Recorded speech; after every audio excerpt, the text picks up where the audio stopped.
My son called me on a Tuesday morning right after I'd poured my first cup of coffee. He said the fishing trip was off. Said the lodge had cancelled the reservation, some kind of flood damage up near the boundary waters. He sounded genuinely sorry. I told him not to worry about it. Those things happen. The next morning, my son-in-law called to thank me for being so understanding about giving up my spot. I sat there at the kitchen table with my coffee going cold. I didn't say much. I said, "Sure, I hope you boys have a good time." He thanked me again and hung up. I looked out the window at the backyard for a long time. My name's not important right now, but I'm 63 years old. I worked 31 years as an electrician in the trades, mostly commercial work in the Twin Cities. I have 2 bad knees, 1 good shoulder, and a son named Bryce, who I would have done anything for. I thought I had. Turns out I was right about that. I just hadn't understood what anything actually looked like from his end. Let me back up to the beginning, because this story only makes sense if you understand the full picture. Bryce is 34. He married his wife. I'll call her my daughter-in-law. About 7 years ago. She's not a bad person. I want to say that up front because this isn't about her. This is about choices. And about a pattern I let go on far too long because I didn't want to be the kind of father who kept score. About 6 months after the wedding, Bryce called and said they were having some trouble with their car payment. His work had cut overtime and they were short. $300. Could I help? I could. I did. I didn't ask for a timeline. I figured it would sort itself out. A year later, it was $1,100 for a medical bill his insurance had denied. Something with his wife's knee surgery. They were going to send it to collections. I wrote a check. The year after that, it was the down payment on their first house. Not the whole thing, just a bridge loan, Bryce called it, until they could refinance and pull equity. $4,000. I had it in savings from when I'd sold my father's truck. I gave it to them. I kept a ledger. Not because I was planning to collect, at least that's what I told myself. I think I kept it because some part of me needed to see it written down to believe it was real. By the time we get to the fishing trip, that ledger had 11 entries over 6 years. The total was $22,400. Not one payment had come back to me. Not once did Bryce bring it up without me raising it first. And the last 2 times I raised it, he got quiet in a way that made me feel like I'd done something wrong by mentioning it. I stopped mentioning it. The fishing trip was my idea, actually. I'd been planning it for almost a year.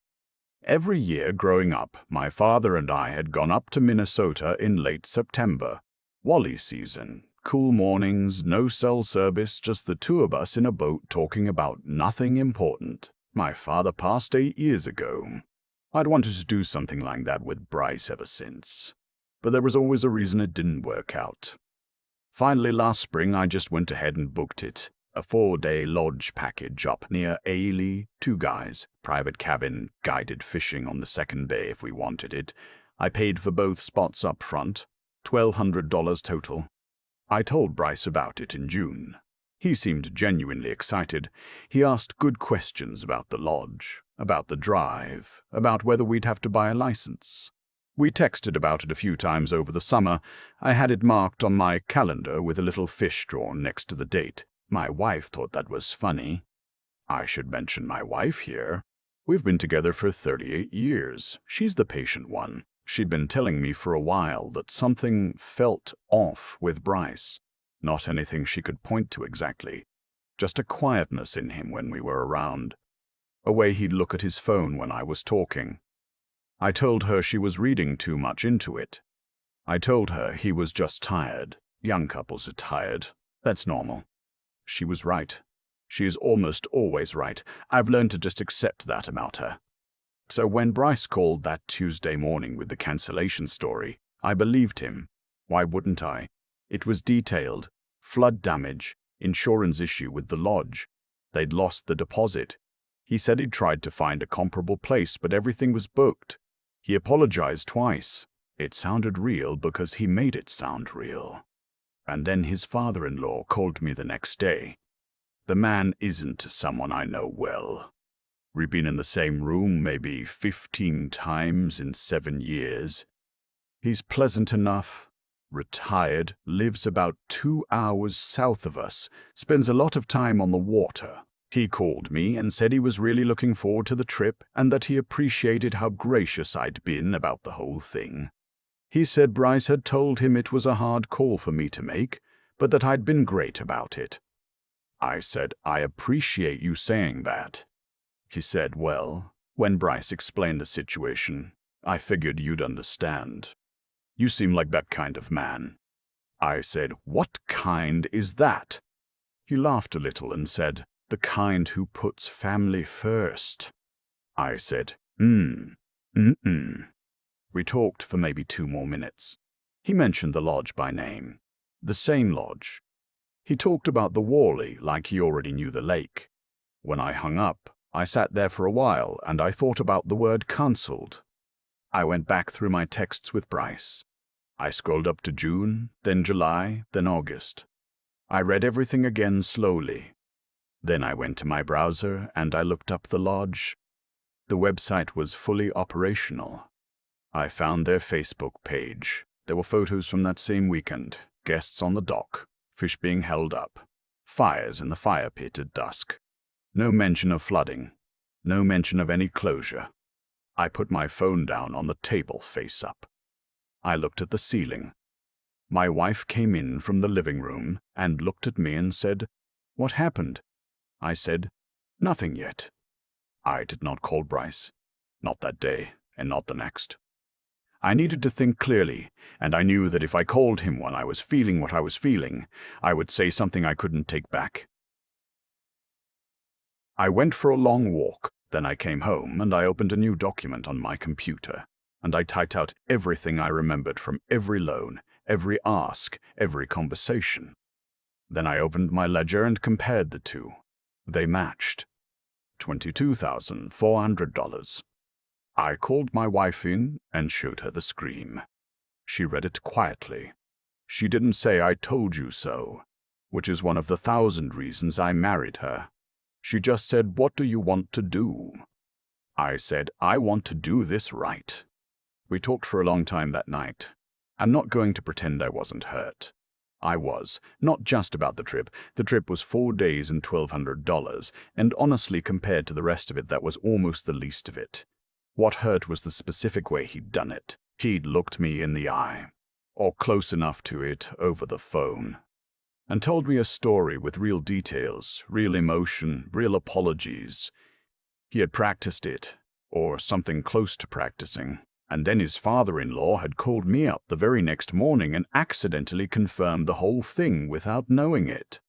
That's not a mistake. That's not a bad decision made in a weak moment. That's a plan. I slept on it for 3 days. On the 4th day, I called a family law attorney in our city. I explained the situation. The loans, the lack of any written agreement, the amounts, the timeline. She was honest with me. She said verbal loan agreements are enforceable in Minnesota under certain conditions, but without written documentation it gets complicated. I told her about my ledger. She asked if I had any texts or emails where Bryce had acknowledged the loans. I went back through everything. I found 7, not fancy language. Just things like, "Thanks again, we'll get this back to you," and "I know we owe you, Dad, I haven't forgotten." 7 separate acknowledgments over 6 years. She said that was significant. I spent a week putting the documentation together.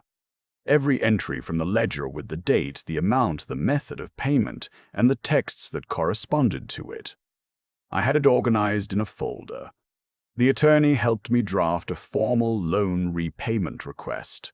A demand letter, she called it. It laid out the total amount, the history, and a proposed repayment schedule. It wasn't aggressive. It was just clear. 90 days to respond with either payment or a written agreement. I sent it certified mail. The day it arrived, Bryce called me 4 times before noon. I let it go to voicemail. His messages went from confused to hurt to angry over the course of about 2 hours. The fourth message was quiet again, which told me he'd had time to calm down and talk to someone. Probably his wife? He said I was treating him like a stranger. He said he couldn't believe I'd gotten an attorney involved. He said we needed to talk. I texted him back. I said, "I'd like that. I'm available Thursday at 6. He came to the house. His wife did not come with him, which I had expected. He sat at the same kitchen table where I'd gotten the phone call from his father-in-law 11 days earlier. I made coffee. I set a cup in front of him. My wife stayed in the house, but not in the room, which was the right call. He started by saying he wanted to explain the fishing trip. I said, "I know about the fishing trip. Let's talk about the letter." He stared at his coffee for a moment. Then he said that things had been tight and he'd been embarrassed to keep asking me, so when his father-in-law had asked about doing a trip together, he'd said yes and didn't know how to tell me. I said, "So you told me the lodge had flood damage." He looked up. I said, "You told me the reservation had to be cancelled. You gave me specific details. You apologized. Then your father-in-law called me the next morning and described the lodge by name." He was quiet. I said, "I'm not here to argue about the trip. I'm here about $22,000. He said he didn't think I'd actually kept track. He said it like that was the problem. My tracking it. Like the ledger was the betrayal and not the borrowing. I let him finish. I didn't raise my voice. I just waited. Then I said, "I never once asked you to pay me back on a schedule. I never charged interest. I never made you feel bad about asking, but I need you to understand that when you lie to me about a fishing trip after 6 years of me handing you money every time you needed it, you're not just canceling a vacation. You're telling me who you've decided I am to you." He didn't have an answer for that. We sat there for a long time without talking. Eventually, he said he wanted to make it right. He said the amount felt impossible, but that he wanted to try. I said that was all I'd ever wanted to hear. I told him the attorney had included a proposed schedule in the letter. $500 a month. No interest. 45 months. He was quiet while he did the math. Then he nodded. I told him I needed it in writing before we moved on from that table. I had a simple agreement already drafted, 2 pages, nothing complicated. I slid it across the table. He read it. He signed it. His wife called while he was still sitting there. He stepped outside to take it. He was out there for about 10 minutes. When he came back in, he sat down and said she wanted to know if we could talk, all of us together sometime in the next few weeks. I said yes. I said I was open to that. He left just after 8. My wife came into the kitchen and I told her what had happened. She sat across from me in the same chair Bryce had been in, and we talked for a while the way we do when something big is just settled. Not celebrating, not rehashing, just processing out loud with someone who's been next to you long enough to understand the full weight of things. About 3 weeks later, the 4 of us had dinner. It was awkward at first in the way those things always are, but by the end of the night, it felt like something had shifted. Not fixed. I don't think fixed is the right word for something like this. More like we'd all agreed, silently, to try to be honest from here on out. That's harder than it sounds when you're 6 years into a habit of not being. The first payment came in on the 1st of the following month. Direct deposit, exactly $500. I checked my phone when it came through and I didn't feel triumphant. I felt something quieter than that. Like a room where the temperature has finally stopped dropping. I still have the ledger. I update it on the 1st of every month now, but in a different column, payments received. Watching that number grow is a different kind of accounting than the one I did for 6 years. It's the kind that actually feels like something's moving in the right direction. I've thought a lot about whether I handled this the way I should have. If I'd said something sooner, pushed back earlier, asked the hard questions when Bryce was still on the phone the morning he told me the trip was cancelled, maybe we get here faster and with less hurt on all sides. Maybe. I don't know. What I do know is that I was 63 years old, sitting at a kitchen table with cold coffee, and I finally decided that being easygoing and being a pushover are not the same thing. It took me long enough to learn that. But here I am. The Wally will still be in the lake next September. I already looked. I've been thinking about a word a lot lately. The word is pattern. Not the dramatic kind, not the kind you see coming. The quiet kind, the kind that builds itself one small compromise at a time, over years. Until one morning you're sitting at your kitchen table and you realize you've been reading the same page over and over and calling it a different story each time. That's what those 6 years with Bryce were. A pattern I helped build. Every time I handed over money without saying what I needed to say, I was teaching him something. I didn't mean to. I thought I was being generous. I thought I was being Gunriff. I thought I was being the kind of father who doesn't make his son feel small. But there's a difference between lifting someone up and quietly teaching them that the floor will always catch them no matter what they drop. What Bryce did with that fishing trip, the lie, the details, the practiced apology, that didn't come out of nowhere. It came out of 6 years of learning that I would absorb things quietly and move on. That's on both of us. I'm honest enough to say that now. What I keep coming back to is this. The hardest thing in that kitchen wasn't hearing him explain himself. It was deciding, before he even arrived, what kind of man I wanted to be in that room. Not angry. Not a martyr. Not someone collecting a debt to feel powerful. I wanted to be someone who looked at the full truth of the situation, including my own part in it, and responded to that truth clearly and without flinching.